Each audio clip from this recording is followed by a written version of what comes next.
So you want to set up a Django project in PyCharm as your IDE of choice.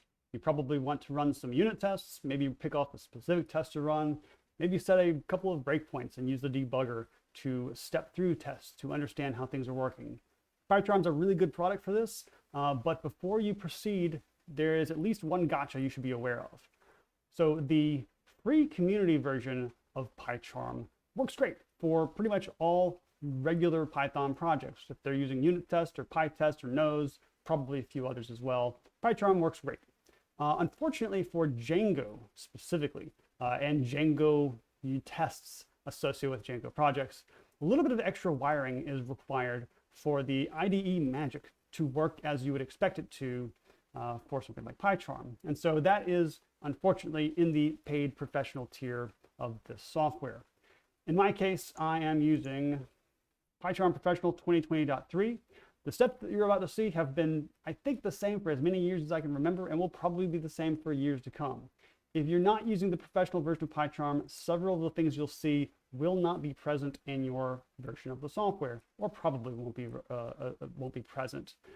And I'm afraid I can't help you there. Maybe you can find some help on Stack Overflow or something. I don't know, good luck. But assuming that you do have the professional version of PyCharm, let's step through some setup. First, I'm going to switch over to my terminal. I'm going to find a project that is already present on my system. This is a Django project called Cloudigrade. Now, when we set up PyCharm, we're going to need to tell it what the Python interpreter is. Most Python projects should have a virtual environment associated with them. If the project doesn't ship with one, I strongly encourage you to set up one for yourself. In this case, the project Cloudigrade has a PyProject TOML file and a Poetry lock. That tells me that it is not only using virtual environments, but it's actually using the tool called Poetry to set up that virtual environment for you. So I already have that installed and ready. So I'll go to Poetry shell. That will load me into the environment with a fresh shell set up by Poetry. And you'll see here at the bottom, it has just told me the script that it ran to activate my virtual environment. Most notably in here, that's in a bin directory where the virtual environment lives. This is a key piece of information that you're going to need to take note of at the start of this, and then carry that over into PyCharm, which we'll do now. I'm going back into PyCharm.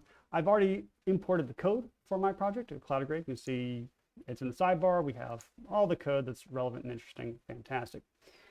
I'm going to open the settings, which you can either on a Mac you can do Command comma, or you can go to the application menu and choose preferences. And first step here is to set the Python interpreter. Just search for the interpreter in the box if you don't know how to find it. Interpreter. There we go. Python interpreter. Great. Clear that out so it's a little easier to look at. And in this case, I've already defined the interpreter. Sometimes PyCharm is actually clever enough to figure out that you're using a virtual environment, and it'll even find it and put it in here for you. If you don't see one set here, or if you expand this out, well, you can't quite see it. Let's hit the little cog icon and show all. So the first one selected is mine. And if this path is not sharing the same bin directory as the activate script from your virtual environment, you may need to add that here. You'd hit the little plus button here, and you could either have it create a new environment for you, or you could choose an existing environment where you go through the file system path, find it, and plug it in. In my case, I don't need to do that because I've already had it set up here. So canceling out. So far, so good. We have our interpreter. The next thing we need to do in the PyCharm preferences or settings is we actually need to enable Django support. So if we search this box for Django, not the color schemes, but the languages and framework section right here, that's what we need. Clear that out so it's a little easier to read. Make sure this box is ticked. You do want to enable Django support if you're using a Django project. Make sure that the various values here are set correctly. Some of them might get set automatically when you import it into PyCharm. The root directory of the project is here. The path to the settings module goes here. This one might not be set by default. In the case of the Cloudigrade project, there are multiple settings modules available: base, local, prod, and test. In my case, I always want to use tests because that's the module that we wrote for running local unit tests, unsurprisingly. Also important here is the managed script. The managed script is generated, well, was generated long ago when Django originally built this project, or rather templated out the project. And you'll need to define that here as well. You could also set environment variables, but I'll show you another place you can set them shortly. So once this is all set up, that's more initial setup Done. Now, before we run an actual test, we have one more thing we need to do, and that's add configuration. So before we add configuration, let's just open up a test. If I were to try to run this by itself, it might work. But in the case of Cloudigrade, I know that it won't work because Cloudigrade requires certain environment variables to be set when you run the project, or it requires you to have a .env file for it to have read those variables in. By default, PyCharm doesn't know about any of those variables. We go to add configuration, expand my templates, and find Django tests. That's what we want. This should look basically like what you get. This is the stock version of the test configuration. You can create custom versions of this for different tests in different projects as well.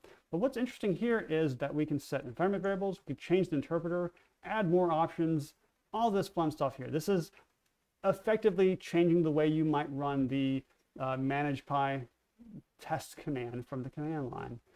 And we are interested in changing environment variables. So I have on another text file over here, a few variables that I need to run. Otherwise, this project won't work the way I hope it works. I'm going to just paste them in. Great. Django settings module is your typical Django settings module variable. In this case, I'm just making sure that it gets set to test. And these AWS secret key and secret access keys, these are values that are required by Cloudigrade itself, the project that I'm using. At boot, if it doesn't have these, it'll crash and burn very quickly. So you have to have something in it for this project. In the case of these tests, I'm not actually going to give you my keys, so I've just plugged in some dummy values. So I punch OK, hit apply, hit OK. At this point, fingers crossed, we should be good to go and actually run a test. So let's try it. Let's right-click on this test class and just hit run. It's thinking. Oh my goodness, I was about to start sweating there. It took longer than I anticipated. So yeah, just look at this. We have the little test results here. This is the list of all the test functions in this class. On the right side, we have what would be console output because, because there were no failures, there is no interesting output here. Let's close this up and just run a specific test, like run, I don't know, test authentication incomplete header fails. Why not? So I could right-click that specific test and run that one. And instead of seeing the full suite run, it should run only that test, which is exactly what we see. One test ran, completed, green check mark, happy stuff. What about debugging? So debugging is probably just as easy as you might anticipate. We could put a breakpoint anywhere in our test. And instead of saying run, we could hit debug. See what that does. The breakpoint should trigger as soon as it runs. Any second. There we go. And in typical debugger fashion, on the left side, you have your stack. On the right side, you see the variables that are currently in scope. What are some other interesting things? You can press this little button here. It's called Evaluate Expressions. And you can plug up values into this. You can do anything like, I don't know, 4 plus 1 gives me a 5. More interesting and relevant to the things that we're testing. What do we have? We have some variables down there. But let's say we have something more complex going on. I could say, what is bad RH header is one of the variables that's in scope. Press enter, and I can see the values here. And you can give it pretty much any sort of Python expression, and it will evaluate. So you can give it code, you can give it lambdas and whatever else. If you have arrays, you can slice it. If you have dictionaries, you can get values, whatever, all that fun stuff. That's pretty standard stuff. So other than that, again, standard debug features here. You have your breakpoint viewer where you can go turn things on and off. You have the mute breakpoint button, which if you're in the middle of stepping through some deep complex code, you've got lots and lots of breakpoints, and you just say, nah, I want to just let it play through without breaking anymore. Click that button and it'll continue playing through. You have your typical step over, step into, step return, right, all that fun stuff. Hit the play button, let it continue out. Console says, great success. What would happen if there was a failure? What can we do? Let's do a self-assert true, false. Pretty sure that's going to fail because false is not true. What would a failing test look like? In fact, let's go to the very top of this and just run the whole darn file. What does that do for us? Well, I had collapsed that, so I didn't see it. But yeah, it shows me the two test suites, which are classes up here. Here's class number 1, scroll, scroll, scroll, scroll, scroll, scroll, scroll, and class number 2, which correspond to these here on the side.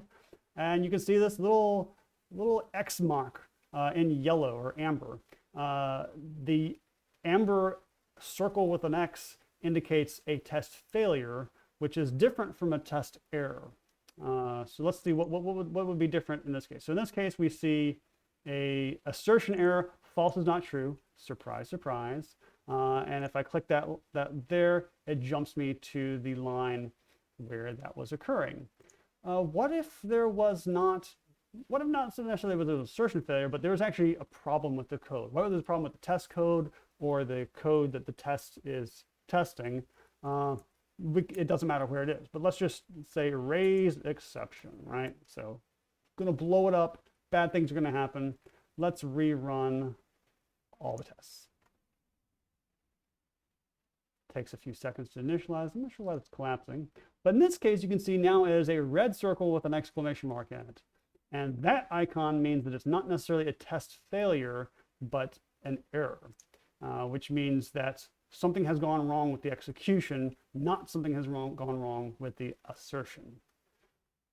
Yeah, that's probably all you need to know to really get started in using PyCharm for running your tests, picking off specific tests, debugging tests. Hope this has been helpful. Cheers.